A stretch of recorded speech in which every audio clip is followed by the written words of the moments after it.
L'huile coco or coconut oil. L'huile coco is Creole for coconut oil. My grandma used to make coconut oil. As explained to me by my mom, my grandma would weekly collect 10 dried coconuts from under a coconut palm tree, dehusk them, take the brown fruit on the inside, split it open, take the white inner flesh and grate it, add some fresh water, preferably water from rainfall or from a stream that didn't have any additives to it. Squeeze that grated pulp into that water, allow it to sit overnight. Then the next day, scoop the oil which had settled on the surface, put it into a pot, allow it to boil some more to evaporate the excess water from it to create that perfect oil. So l'huile coco. So l'huile coco lets me understand that this is a technology most likely brought to the Caribbean or to St. Lucia by the enslaved people from their way out of West Africa. Because in West Africa there is another type of oil, palm oil, which plays a very significant role throughout history. So that palm oil, which is found in West Africa, is made from a smaller palm kernel.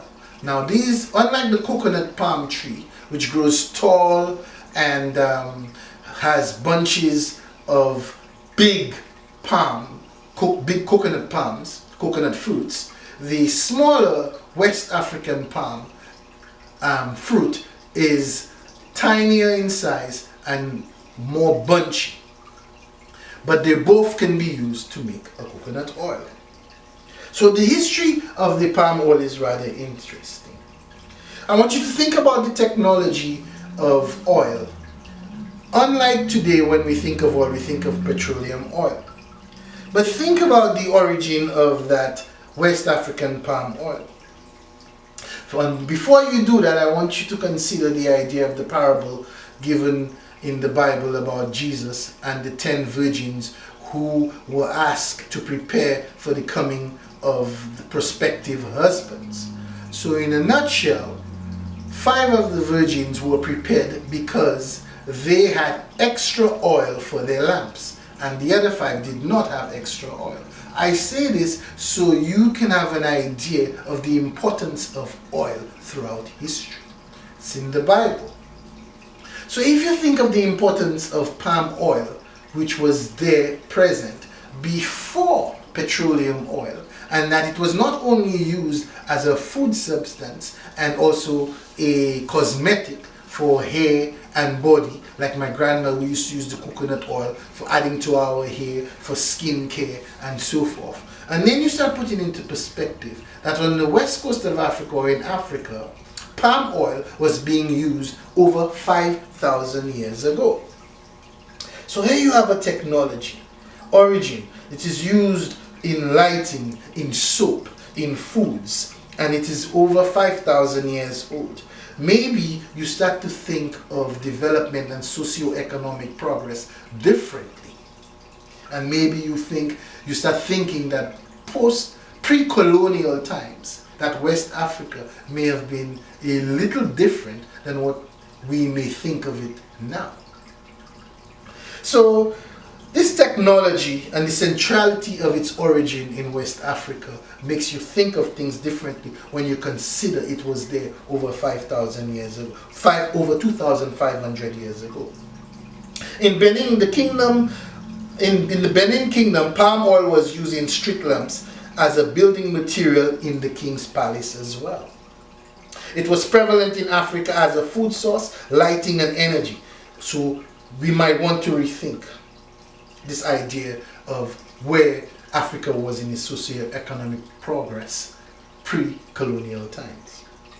Considering that the main source of fats and oils in Northern Europe were animal-based, when you juxtapose that to the abundance of palm oils in West Africa over 2,000 years ago, while Europe was using fats and oils from animal-based such as lads and fish oil products. So this puts the idea that it's very challenging to secure regular supplies of these fats and animals, and it means that possibly that while Europe was in the dark ages, literally and figuratively, Africa must have been in the light, or could have most likely been in the light. So some of the information I like to give credit was taken from China Dialogue Online. It is an article entitled Red Gold, A History of Palm Oil in West Africa by Pauline von Hellerman, written in January 18, 2021. A lot of the information you can find out online. It's all there, the history of palm oil, the history of oil in Africa. Some key points I want to point out, is that with the exception of royal oil palm plantation established in the 18th century for palm wine in the kingdom of Dahomey, all of the West Africa oil palms grew in wild and semi-wild groves. So that brings us back to the idea that they said 2,500 years ago, after a drought, wild groves of palm started proliferating, and from there on you have that use of palm oil being widespread. But they also point out that over 5,000 years ago, that palm oil there's evidence that it was being used in West Africa already. So keep that in mind, that you have an abundant source of oil. Oil is not only used for cooking, but for lighting you in the dark, like the lamps and the Virgin, and for cosmetics, ointments, soaps, etc.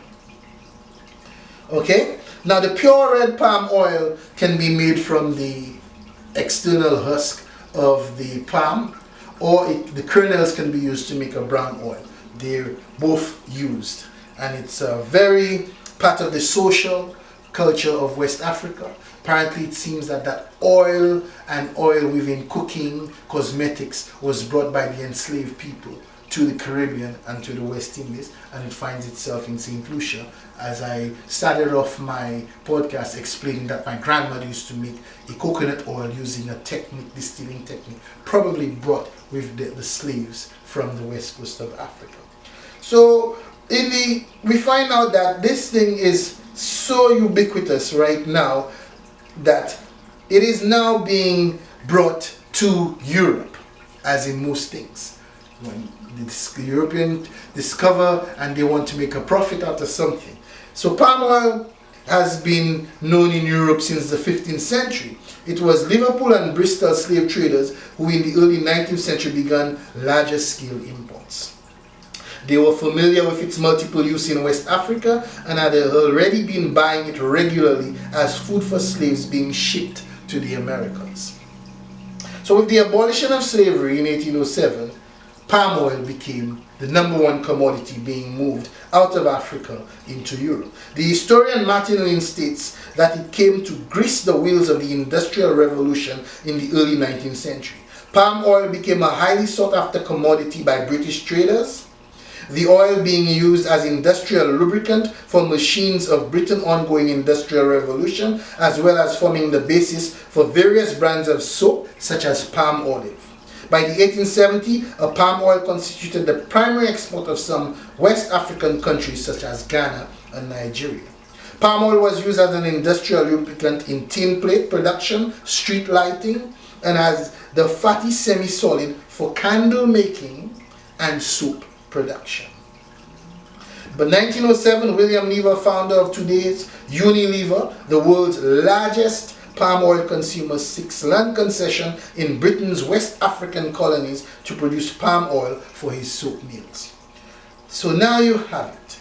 They've discovered this miracle product after the 1500s, traveling to bring enslaved people back up, and slavery has been abolished. Palm oil is used to grease the Industrial Revolution, or push the Industrial Revolution, greasing those machine cogs and those movements. In conclusion, although that in the 1940s, British West Africa exported around 500,000 tons of palm produce annually, but that soon dwindled after colonization, and the bulk of production of palm oil was moved to the Southeast Asian area.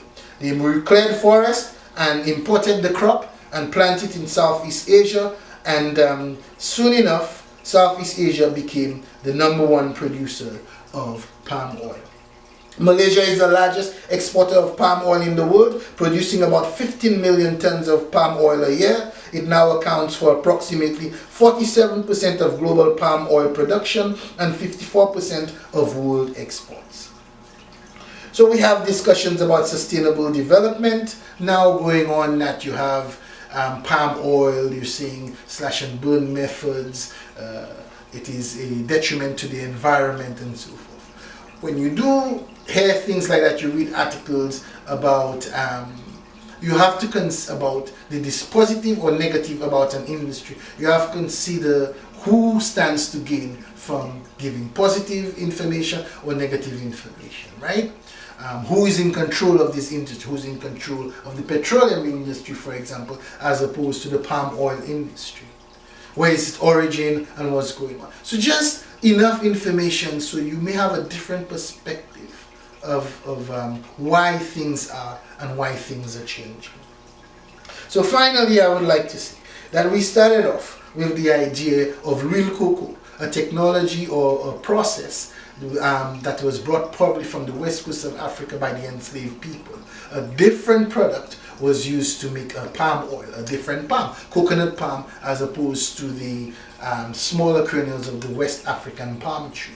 But the process is similar, and the use is similar in cooking, in cosmetics, and here we have it.